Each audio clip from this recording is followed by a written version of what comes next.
I'm going to just. All right. Okay, we have started recording. We've started the broadcast. People are rolling in. I'm going to give it a couple more seconds because sometimes this audio does not start for people who are logging in. Okay. 10:02. Oh, Chad just joined. We had him on Tuesday talking about Hello, Tuesday. SEM. Okay, it is just a couple minutes after 10 o'clock, so I'm going to get this started. I am Katie at the Lighting Design Lab, which is a division in Seattle City Lights, and you have reached our webinar, which is entitled Improving Energy Performance and Achieving Decarbonization Goals with US DOE's 50,001 Ready and Superior Energy Performance 50,001 with the expert Ethan Rogers. He'll tell you all about these programs today. Hopefully some of you, well, I know that some of you were here on Tuesday to hear Chad talk about what ISO 50001 is. And here's some of the offerings that a couple of the utilities in the area, including my utility, Seattle City Light, and then Puget Sound Energy, what they're doing to help folks get in to SEM. And let's see, if you have not had a webinar with Seattle City Lights Lighting Design Lab before, you are all on mute this whole time. But you can submit questions at any time. Look for the question mark up in the toolbar for your information to drop down. I have a cold. I will apologize. My brain is a little bit slow right now. Submit questions at any time. We'll answer them sort of in order of importance. If they're real quick, we'll interrupt Ethan. Otherwise, we're going to let him roll and do kind of the bigger questions towards the end. This is being recorded, so we'll have a recording on this on our website. I get it up within about a week, and there's a little survey after class to give us some feedback. We've got a Slido poll, yay. So get out your phone, or you can do this on a browser. If you've got two screens, it's especially easy to do. Go to slido.com. The join number is 22725242. And there's a passcode listed there, VMQZKG. I'm going to pop that in the chat in just a second. And our first question is very easy. Where do you do most of your work? And by that, I mean, if you're a virtual employee that, is out of San Francisco, but you're assigned to the Pacific Northwest or Seattle area, put Seattle area. So not where you physically work, but where your work is taking place. So we got lots of locals. All right. Nope, we've got an outside Washington.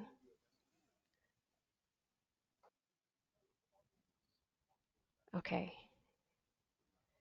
Give it another couple seconds. Sometimes take people a bit to get joined in there. I'm going to copy this information and put it in the chat just, oops, in case people need that. When I copy it, it advances the slides. There's the join info in the chat if you need that. Okay, and then in earnest now I will advance the slide. Thank you for participating in the Slido. I think most people online know what the Lighting Design Lab is, so I'm going to skip this slide. We have a couple of upcoming events. On the 29th this month, we have a course entitled Building Electrification and Decarbonization, and PAE is going to be here talking about some real-world examples of successful retrofits with commercial heat pumps. Going to be very exciting. And then in March, we've got a couple. One is concerning heat pump uh, hot water systems. And then from Ecotope is going to be here, a different Ethan. And then we're going to get another Ecotope presentation on DOE systems, which we've not had before.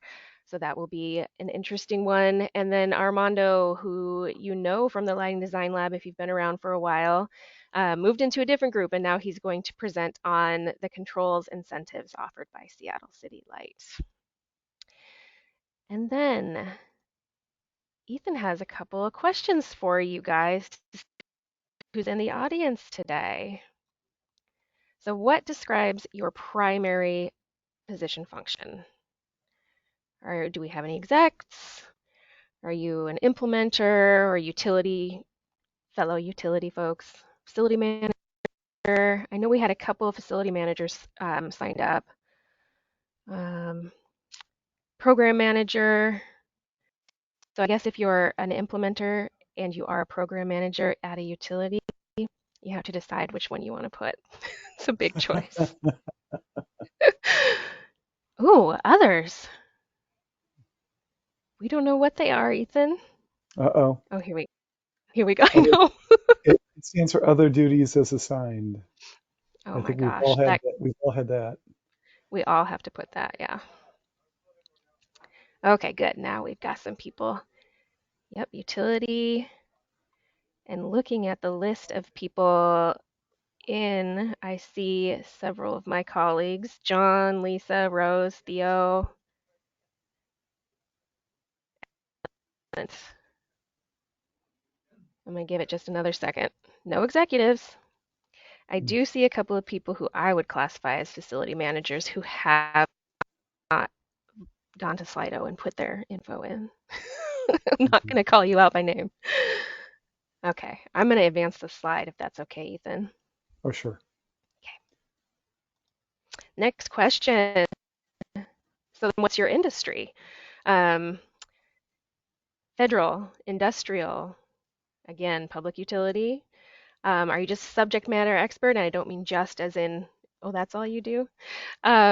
Commercial or other.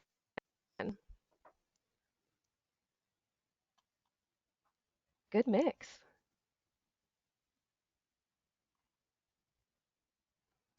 No industrial though. And I didn't, in the registration list, I didn't see any names that I thought would be industrial. And the people that are in the webinar right now, I wouldn't say are. So thank you for your input on this for Ethan. Yeah, much Okay, appreciated. just a couple more. Yep. And then Ethan, on this question, did you mean their employers' energy efficiency efforts Yeah, or the their, organization. yeah, Yeah, the organization you're working for. I kind of wanted to understand where you were on the journey. Have you done nothing, and that's why you're here? Have you do things kind of like this ad hoc basis, or maybe there's like one person, the champion, who's doing all the work, or maybe she or he has a team and that team's doing the work, or maybe you've got a full-fledged energy management system in place. You're participating in a strategic energy management program, or of course, the ultimate is certified to the ISO 50001 standard. So I just wanted to kind of get the sense of where folks were on their journey. So it looks like most people have some type of team going on, which is kind of what I expected. That's great. right. Appreciate that very much. Yeah. All right. And this is the last, Yeah. um, oh no, second to last. We have two more, this one and one Yeah. more. All Oh, right. good. Look at that. See, I thought we Hey, might get some 9001 folks here.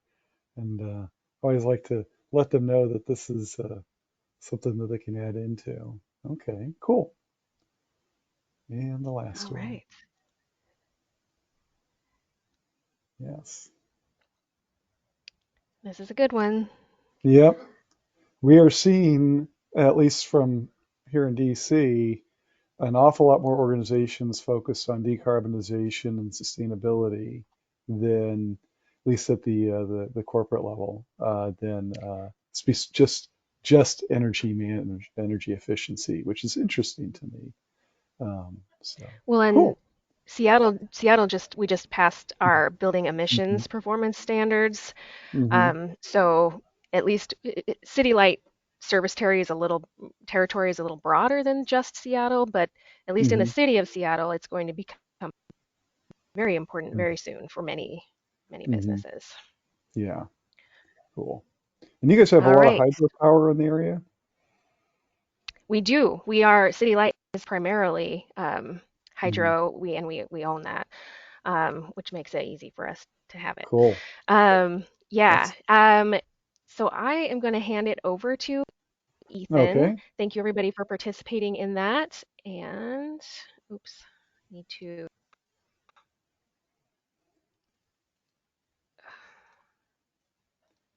sorry, everyone. This GoToWebinar just switched, uh, became more helpful, but it's much different. Okay, make presenter. Yeah. Select tab to share. Presenter. Uh-huh. Oh, window. Let's try this. Okay. All right. I'm There hoping it that is. you're seeing a slide deck. All right. Yep. All right, I'm going to go Okay. off camera and let you do your thing. Okay. So let's see if I can advance the slide here. All right. Um, well, I'm going to go back to this one just to let you know that I work for the U.S. Department of Energy. I am in the Industrial Efficiency and Decarbonization Office. Uh, some of you may have heard of the Advanced Manufacturing Office. A couple of years ago, we got so big we split in half. And interestingly, though, our responsibilities in some ways kind of expanded because we used to be just focused on industrial energy efficiency. And now we're focused on industrial efficiency. So it's water, it's materials, everything. And of course, decarbonization. And I am in the technical assistance and workforce development team. And that is also descriptive. You might surmise from that that I am focused on technical assistance and workforce development. And my responsibilities deal mostly around the ISO 50001 energy management system and the workforce development activities that we do around that. I was glad to hear that Chad Gillis did some heavy lifting for me in the previous webinar on what is an energy management system. Of course, Chad has been in that space longer than I have, but there's so many excellent strategic energy management programs in the Pacific Northwest, and they truly are leaders in that space. But for those of you who missed his presentation or just need maybe a reminder, an energy management system, there's many different types. We're very focused on the one built around the ISO 50001 standard, but many of the SEM programs out there um, cover these different types of tasks and everything. But like any type of management system, whether it's for quality or for environmental activity or environmental health and safety, um, what you do is you set up a series of standard operating procedures and practices, and you involve everybody in an organization, and you document what you're going to do. You say what you're going to do, and then you do what you said you're going to do, and you prove that you've done it that way through that documentation, and you continually improve it. The ISO 50001 standard was created about a dozen years ago with the idea of creating something that would be international in application. So as opposed to having, a bunch of kind of one-off types of energy management programs, there would be one standard that programs could work towards. And as you can see, 56 countries are involved in it. There are 45,000 facilities around the world that are using the standard, most of them outside the US. In countries like Germany, there are tax incentives for getting certified to the standard. In countries like China, there are requirements to get certified to it. They're kind of thou shouts or else types of things. But here in the U.S., it tends to be more performance driven. What is the motivation for doing it? It generally is saving money, right? And so we created the 50,001 Ready program, and we built it around an online platform called the Navigator. And the idea here is to create uh, three steps, if you will. Uh, Ethan, yes. do you want to put your slides in presentation mode? Let's see. I'm guessing that that is not the case. Yeah, there we go. Okay. This is presentation mode. No, then click the from current slide. There we go. Better? It's working. All right. Here, I thought that's better. Oh no, no, it's not. Maybe you're not sharing the right. Let's stop sharing that one. Yeah. I wonder why it's doing that. Huh. Let's see here. From the current slide. And my problem is I only have one screen here. Uh, Yeah, that's a bummer. yeah. Show presenter view. Uh,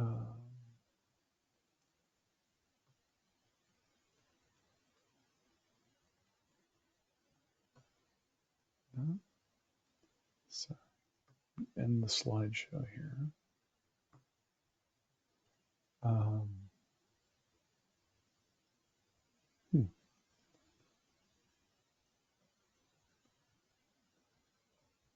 Am I sharing anything right now? I don't believe that I am. Nope, nothing right Okay, now. let's try this again. Oh, I gotta do, let's try entire screen. Okay,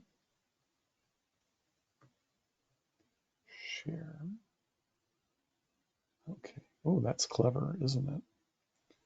And then let me go to current slide. Is this better?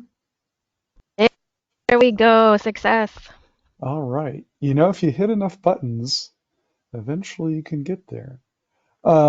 At least that's my IT skill level. Anyway, getting back to this. So the ISO standard, of course, exists here in the middle. And the standard just tells you the requirements to become certified, but it doesn't tell you how to do it. And so we created the 50,000 Ready program to tell people how to do, how to go through the activities to get certified, with the idea that it'd be this on ramp. And so we took all the requirements of the standard and we divided it into 25 discrete steps. I'll get into that a little bit more here in a bit. But you also see on the far right the Superior Energy Performance Program, which is mentioned at the top of this. And this is uh, additional to the ISO standard, and I'll get into that as well. So, as I mentioned, we wanted to develop a way for folks to set up a energy management system that is aligned with the ISO standard, that gave them all the resources they needed to implement a robust energy management program that was free to them, and included some level of recognition. Um, Kind of taking the adage of meet people where they are and take them or help them get to where they want to go, as opposed to, just hold out just for certification to the standard. We really wanted to cover the waterfront in terms of providing technical assistance and resources for workforce development. And so we created this suite of resources within the Navigator platform. And as I mentioned, it breaks things down into tasks and their playbooks. We'll get into that here in a bit.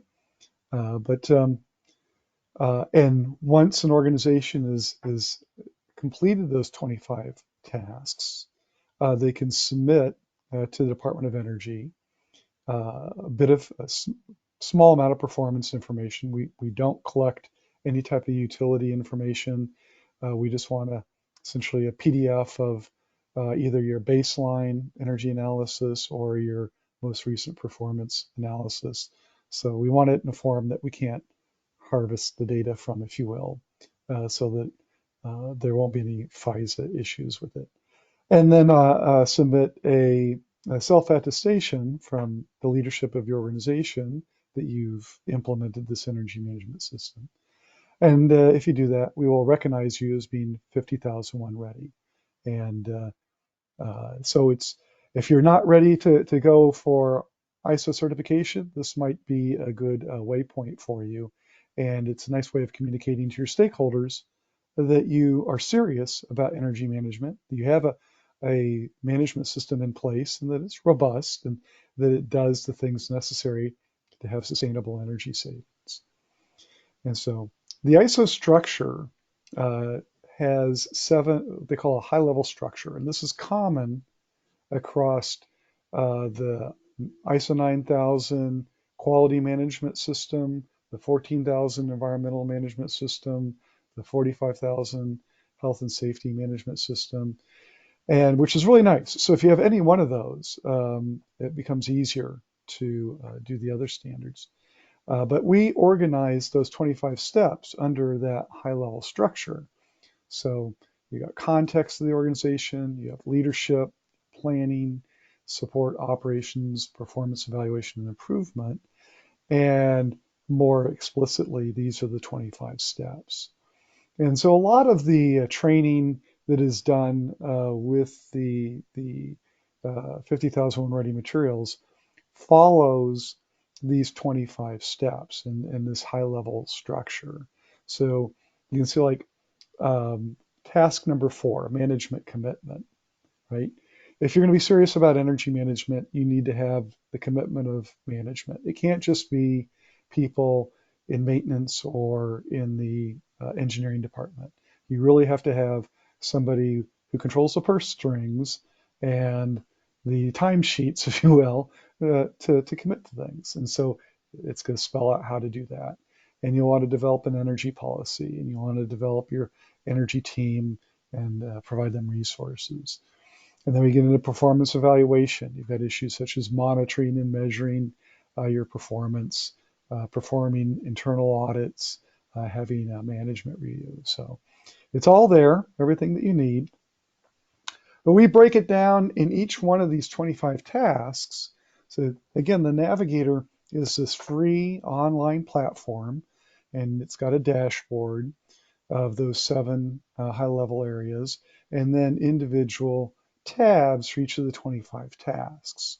And within each of those tabs, or pages, I should say, there are tabs. And one of the tabs is called Getting It Done, which is a very simple way of describing what it is that you need to accomplish, right? And then another tab called Task Overview explains how that connects to the ISO standard. And the next tab, the full guidance, explains in much more detail how you would accomplish this task. And some have additional tabs for like transition, such as let's say you're participating in the Energy Star program, how to port over information from that. There's also some downloadable Word documents. We call these playbook files, and there's one for each of the tabs. And the idea here is that you would put all the information. As you're going through these different tasks, you need a place to document that information. And we made these Word files as opposed to PDFs because we wanted you to be able to manipulate them. So you could put your logo on it, you could expand things, you could add things, you can have as much flexibility as you care to have with them. There are also links to other tools that we have within our portfolio. The ENPI Lite tool is an online regression analysis tool. The ENPI calculator is a Excel-based regression tool. I actually need to update the slide to our new Verify tool, which is also a online tool. And then we have a register, a template you can use to track all of the different projects you've done and do a bottom-up analysis of the energy savings. And then we have an energy footprint tool that you can use to determine energy savings of different projects. There's also a whole list of different additional resources, and some of these are intended for our program partners that use our materials to deliver training on energy management systems, such as slide decks on how to train people on implementing the energy management system. Some of the slide decks are just simple awareness pieces, maybe a dozen slides or 24 slides. But in the resources, there are downloadable slide decks for a comprehensive 7-day training curriculum, including instructor notes. And so once we create stuff, we just push it out there. It's free for everybody to use. It's interesting, I find, as I talk with some of my contemporaries in other countries, that those materials are being used around the world. And in fact, about 40% of the accounts we have in the Navigator are outside the US. And so you'd create an account. I should have mentioned this earlier. You create an account within the Navigator, and then you can create a project. And you can create as many projects as you want. And one of the cool things about it is that if you have multiple sites, you can actually connect them all together. You can have a central office, and they can, can assign responsibilities between different sites and different people and the like. So there are a lot of organizations that are using this as a platform for managing their energy management system across the enterprise. So a nice functionality there. And so this is what the dashboard might look like. You can see a couple of different sites here at the bottom and can see which tasks they've accomplished. The first one has accomplished most of its tasks, and the other one's just getting started. And you can see the different tabs there at the top. We also have specific guidance for wastewater treatment facilities, for government organizations, for hotels and other hospitality organizations. So when you're setting up your account, you can self-identify that you are, let's say, a wastewater treatment facility. And in response to that, as you open up the different tabs, there will be additional guidance for you. You can also mention that you're participating in the Energy Star program, or that you have in place an ISO 9000 quality management system, and it will queue up additional guidance on how to leverage those existing capabilities. If you're working with one of the utilities that is a partner of the Ready program, you can mention that, and then that will connect you to them, and they would have that ability to send you specific information as well as track your progress. And here's an example of the specific guidance. In this example, it's the wastewater treatment facility. And so we actually have, for that particular industry, we created a fictitious water treatment facility with all of the sheets filled out. And so if you were a wastewater treatment facility, you could actually use that boiler, that example information that we have, leverage it to start populating your own playbook files. So it'd be much easier and quicker to get started that way. Now, the other thing that we've done with the Navigator is we've added decarbonization guidance into every one of those steps, those 25 steps. And we've anchored them in existing protocols, the World Resources Institute and the World Business Council Sustainability, the GHG protocol that they have, US EPA's Center for Corporate Climate Leadership, and then the ISO 14064. So we wanted to make sure that we weren't creating something new, that everything that you got in the Navigator was compatible with other things. And most recently, we've made some tweaks to the guidance so it's compatible with the our fellow program, the Better Climate Challenge that DOE offers. So you see common stuff there. So again, it's a tab. It says decarbonization. So as you go through each one of these tabs, like um, in this case, task 3, your scope and boundaries, this tab is going to explain to you how um, adding in decarbonization to your scope and boundaries is going to raise some new questions, right? So think about what the scope and boundaries might be for your use of energy. If you're looking at your carbon footprint, it might be different. And so we want to give you the information to have those discussions. What do you need to think about for scope 1 issues, scope 2 issues? Do you want to consider scope 3 issues? Are you moving towards electrification? Is electrification going to increase your scope 2 emissions? Those types of questions. So in this guidance, we provide you information and things to consider as you go through that exercise. We don't tell you what the answer is. We want to give you the tools to answer it for yourself. And so our thinking here is that the energy management system, the platform, is well suited to helping an organization decarbonize. It's got the structure, it's connected to other standards like 9,000 and 14,000. It's data driven. So you don't need to create a whole new management system. Chances are, I mean, most manufacturers, 3/4 of their emissions throughout the industrial sector is tied to the use of energy. So unless you've got some specific practice that you have that you got emissions of some chemicals or something like that, chances are most of your scope 1 and scope 2 emissions are tied to your use of energy. So uh, again, rather than create something brand new, you can kind of bolt on or add into your energy management system your decarbonization activities. And since it's aligned to um, the WRI and EPA, you don't have to worry about creating something new.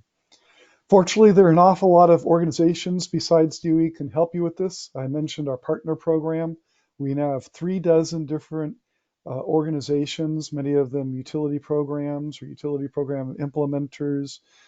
Some performance contractors are involved in there that are using these materials. And this helps kind of create standardization across the industry. If everybody is, aligned in some way to the ISO 50001 standard, you know that you could have a facility in Washington and another one, let's say in Illinois, and they would have common definitions, common tasks that you're doing. And if you're using a similar contractor to help you implement the stuff, their people would be, familiar with what's going on in the other facilities as well. So it's been a really powerful program for us. As I mentioned, we got 36 different partner programs, organizations that have partnered with us. We also even have, uh, we've been working with Natural Resources Canada, and some of them were co-branding. So when you go into that unique URL for them, you would see their logo as well as our logos. When you get Ready recognized, you would see their logo as well as our logo. So it's really cool. And I mentioned Canada. So if you have a Canadian facility, when they submit their request for Ready recognition, that actually now goes to Natural Resources Canada. So now I'm going to shift gears and talk about the Superior Energy Performance Program. And here, obviously, this is built on top of the ISO 50001 standard. I mentioned earlier that the ISO standard talks about what you need to be certified to have a robust energy management system, but it doesn't talk a whole lot about how to measure energy savings. And so we created the SEP program around a robust measurement and verification protocol so that you could essentially get certified energy savings with the idea that perhaps those could be monetized in some type of forward capacity market. So it's a very data-driven program. There are credentialed people associated with it, with you know, setting up the energy management system, with verifying the performance of the energy management system. So there's a third-party audit of it and the claimed energy savings. And as I mentioned, it's built around this robust measurement and verification protocol that combines a top-down regression model with a bottom-up check of actual projects. And so the idea that you actually know where your energy savings are coming from, and you can kind of point to individual projects that cause those savings. The way I think about this is if you're certified to the ISO 50001 standard, it means people can trust you have a robust energy management system.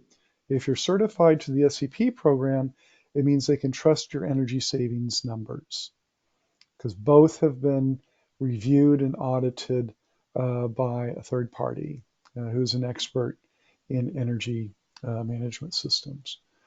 So just a little bit more of an overview of it. To get certified to the 50001 program, you have to be certified to the ISO standard. You have to have a third-party assessment of your performance, and they're checking that against an ANSI standard 50028, and you submit an energy performance improvement report. The fortunate thing is that certifications last for 3 years. So if you have a bad year, that doesn't mean that you can't get certified. You know, we're looking for positive energy performance improvement. Certainly with the economic impacts of the pandemic, that was a very important issue, right? Because that's talk about the ultimate non-routine event. You know, there are ways to deal with non-routine events in this program and account for how you know, your production processes change, you bring new equipment in, you shut down old equipment and whatnot. So it's a very robust program and very successful at documenting savings. In addition to getting certified to it, you can also get additional recognition from the U.S. Department of Energy. So you have the option of submitting a scorecard. And what this captures is, are you truly a leader in energy efficiency? Are you publicizing your successes? Are you participating in different programs? Are you training your people? Do you have you know, dedicated funds for investing in energy efficiency? And so you can submit in this scorecard and achieve silver, gold, or platinum level recognition from the Department of Energy. So just a little bit more information on this. There are 3 standards associated with the SEP program: the ISO standard, the ANSI standard 50028, which is the requirements for your energy management system, and then 50028-2, which are the requirements for the verification bodies that are going to audit your management system. There's the protocol for getting certified. There's a protocol for determining your energy savings. And then there's 3 forms: applying to the program, documenting your energy performance actions, and your energy performance improvement report. So why would you do all that? It sounds like a lot of work, doesn't it? And it is a lot of work. I'm not going to lie to you. It's a lot of work. But this is the difference. So in the industrial average across the United States is just incremental improvements, taking an ad hoc approach to energy efficiency. Organizations will see 0.5% to 1% improvement per year in terms of energy performance. The Better Plants program, which we're aligned to, asks companies to set a goal of a 25% improvement in energy performance over a 10-year period. Okay, that's a very robust and aggressive goal.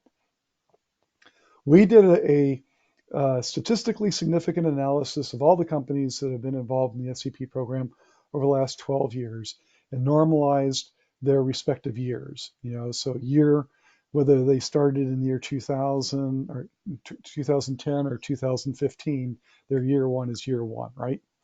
And you can see this top level line, how much more energy they saved and how much more sustainable those savings were compared to what you might normally expect.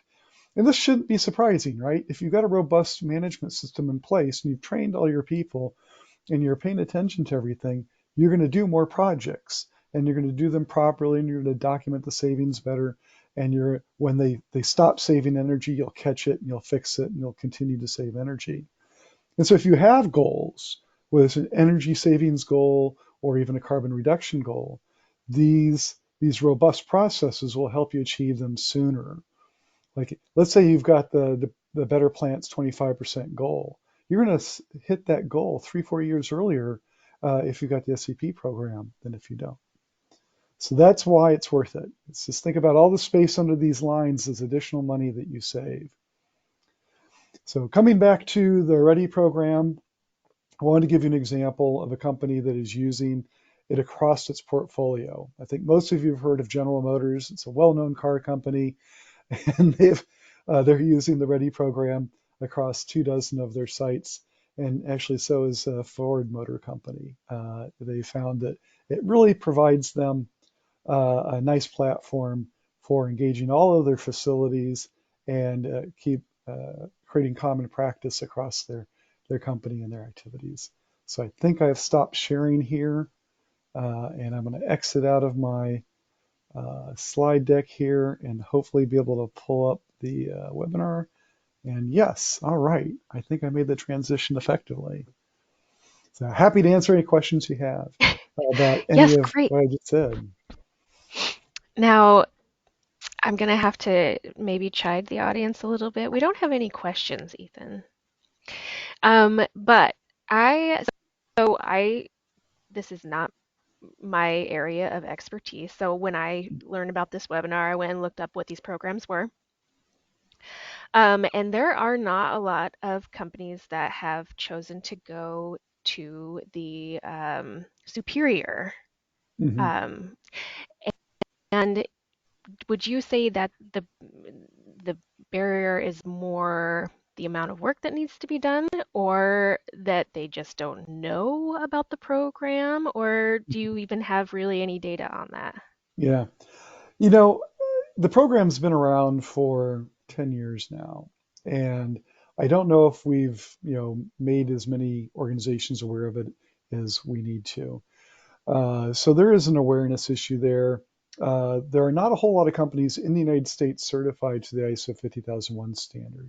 I mean, I think there's a general assumption that getting certified to a standard is a cost driver as opposed to a revenue driver, right?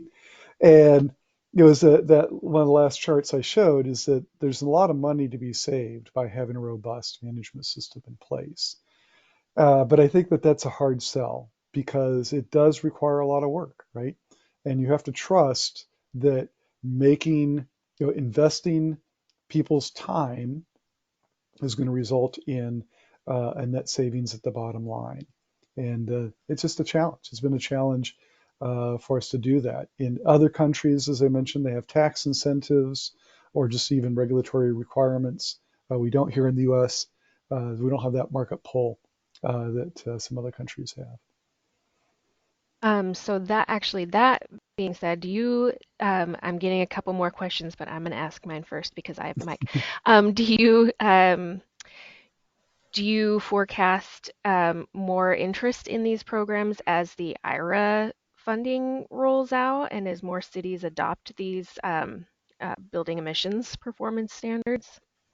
I think we're going to see a lot more interest in the Ready program. We think the Ready program is a great platform for mapping out your building performance standards and meeting those requirements. So I do expect a fair amount of growth in the commercial institutional sector for use of the Ready program. The industrial sector, it seems to be growing.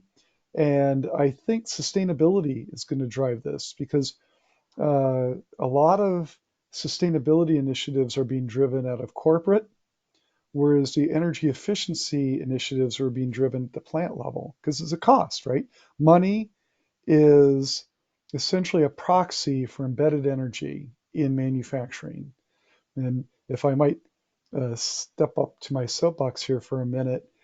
If you are in the manufacturing space and you're looking at all your variable costs of production, cost of goods sold, they can all be tied back to energy, embedded energy, whether it's in the raw materials you purchase, the energy that you purchase, the labor you're using. It all can boil down to that. So whenever you're taking cost out of your production process, you're taking energy out of it too, and of course vice versa. Um, so that's what was driving interest in energy management um, from the plant level.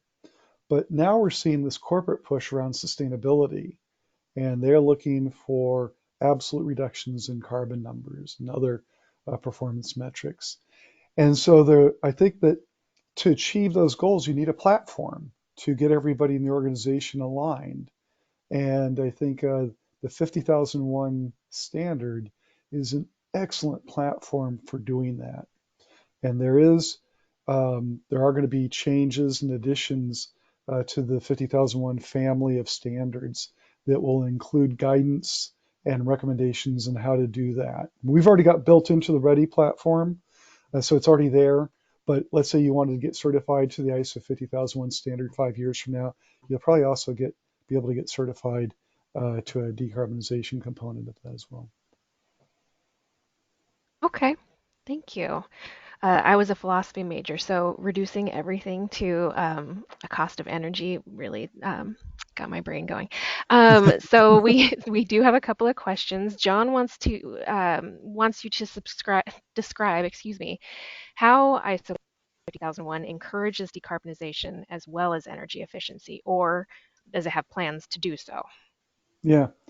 Well, I mean, it certainly does already because, as I mentioned, across the industrial sector, three-fourths of emissions are tied to either scope one or scope two emissions. So either what you're consuming on site or what you're bringing in over the fence line. And so if you are managing energy, chances are you're also managing your carbon footprint.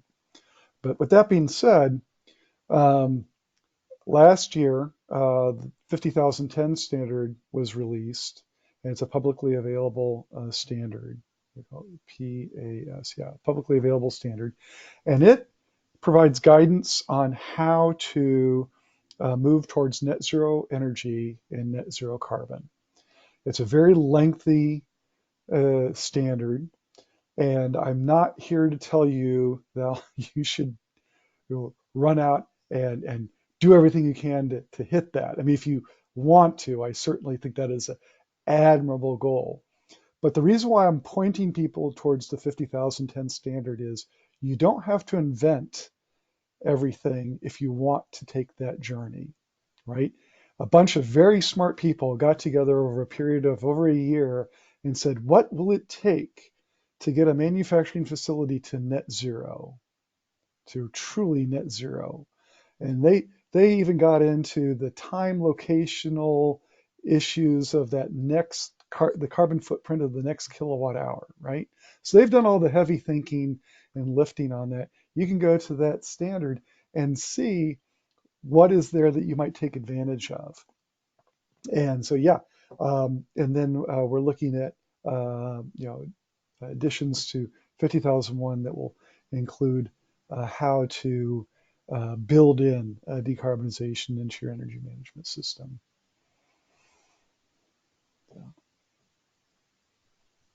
Thank you. And then, on average, Jacob wants to know how long has it taken organizations to go from starting in the Ready platform to becoming Mhm. certified? Yeah, well, it all depends where you start, right? It's just like an SEM program or anything else out there. Let's say you already have a 9,000 system in place. You've got you're certified to ISO 9,000. I think, and maybe even 14,000. I think it's going to be a fairly short journey. You could do it in under a year. You just need to, have a documenting your energy use. You need to understand your um, significant energy uses and things like that. Now, the READY program does not certify. It's just a recognition program. You're getting recognized by DOE that you are ready to, if you will, pursue certification. Whereas, The ISO standard is a full-fledged certification, requires a third-party auditor to come in, just like the SEP program does. But it all depends on where your starting point is. If you're starting from zero, it's probably going to take you a couple, 3 years. Yeah, because you're going to have to get people aligned. You're going to get your leadership aligned, and just like with 9000, I worked for a clinical diagnostic company once back in the 90s when we went for ISO 9000 certification, and we had terrible processes. We had just terrible quality.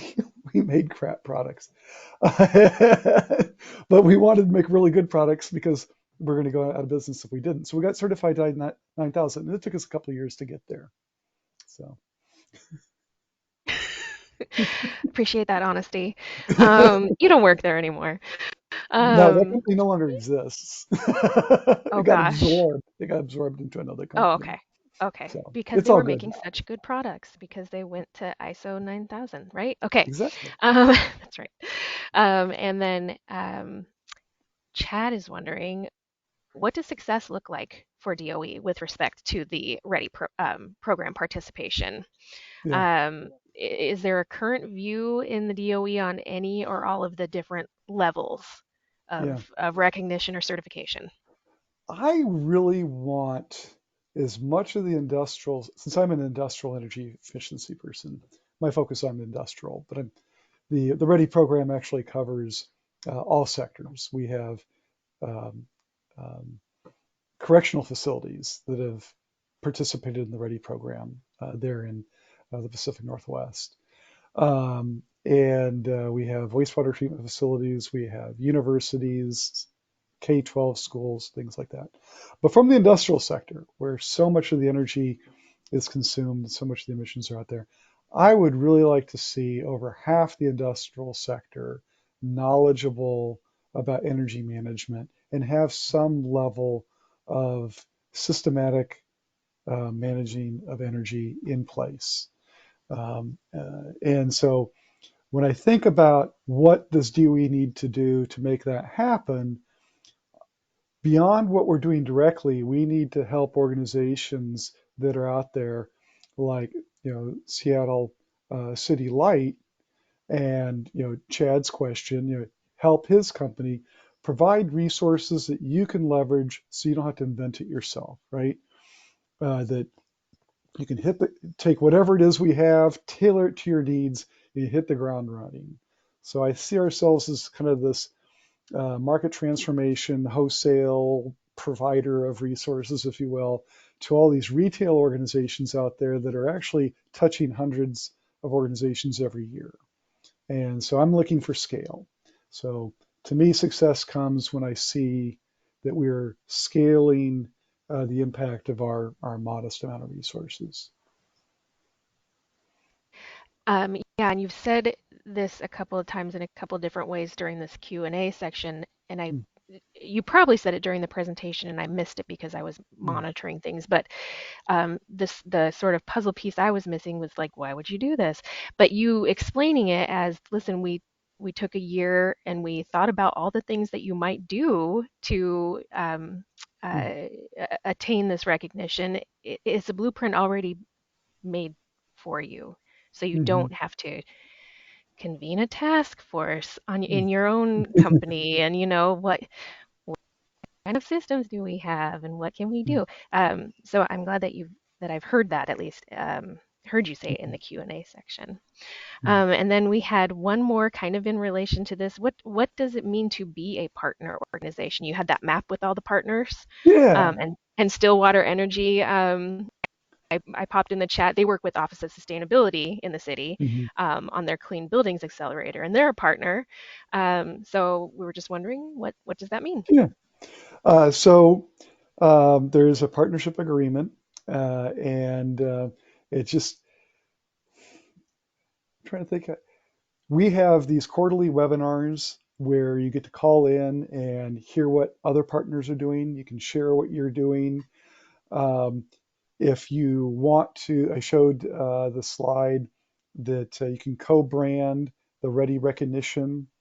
Um, a partner, we can provide them a unique URL for the Navigator. So let's say you had a cohort there in Seattle and you wanted to use the Navigator as a platform for engaging all the cohort participants. You could become a partner of the program, set up that special URL, which you'd then share with the cohort participants, and they would go into the Navigator. They'd create their own accounts and set up their own projects and start checking off the different tasks as they did them. And you would have visibility to that. And you could actually communicate with them information about the resources that you have. You could say, hey, we're doing a webinar on compressed air systems this Thursday, and would love for you to join. And they, of course, could communicate to you through that. I mean, wouldn't be the only way they obviously communicate to you, but so it's a nice platform for managing that cohort. And we do some of this ourselves. We run some virtual cohorts across the country. It doesn't have that personal touch that the in-person cohorts that y'all do, but during the pandemic, we started doing these virtual ones, and some of them we can push out information through the Navigator to those participants. And of course, when they finish the cohort and they've implemented the energy management system, they can self-attest to completing that. And if you like, that certificate of recognition could have your logo as well as our logo, which is kind of a cool thing. Okay, great. I think that looks like all the questions. Mhm. We have hit an hour mark, it looks like about. Mm. I'm gonna give a couple more minutes just in case people had questions after the partner discussion. And oh, Rory is in the background sending me information on how to become a partner. So I'm going to put this in the chat. Thank you, Rory. Appreciate He's you. on top of it. Yes. Okay, so here's the link for information to becoming a 5001 Ready partner. I copied it in the wrong order, but there it is in the chat, which is up in your toolbar if you need to expand that. Um, I don't even know what to call it, tool, I guess. And then, oh, yes. So while we were doing this, Chad did have another question. Thank you, Chad. Is there a vision at DOE to merge other industrial programs into 50,001 as an umbrella program? Boy, having us as the umbrella as opposed to Better Plants, right? Um, I see us as both, the energy management program uh, is both a standalone program and it also supports the Better Buildings, Better Plants, Better Climate Challenge program. And we've been advocating the Navigator as the ideal platform for partners in the Better Climate Challenge to use to achieve those Better Climate Challenge goals. And if you want more information about any of those programs, I'm happy to send it to you. Better Buildings is for the non-industrial space. Better Plants is for the industrial space. Better Climate Challenge is for all of the above. It's just focused on climate goals as opposed to energy goals that the other two are part of. But I'm also seeing this as becoming somewhat of a subset of our workforce development uh, activities because so much of energy management is about people. You got the standard there, and it tends to get all the attention. But um, energy management happens through people, their understanding, their practice, their passion, and so maybe that's the answer to Chad's question. Kind of an oblique answer at best, but that's kind of how I'm thinking about things. I hope that answered it, Chad. He'll let us know if it didn't. And then Rory sent me some links for the Better Buildings, Better Plants, and Better Climate Challenge websites, so y'all can learn more about those. Um, wasn't there just a Better Buildings, Better Plants convention, or is it coming up? There's a summit coming up first week Summit, in yes. April in DC. Encourage you all to look into it. It'll be the registration's open. Be about 800 people and presentations Yeah. from program partners on what they've done to be successful.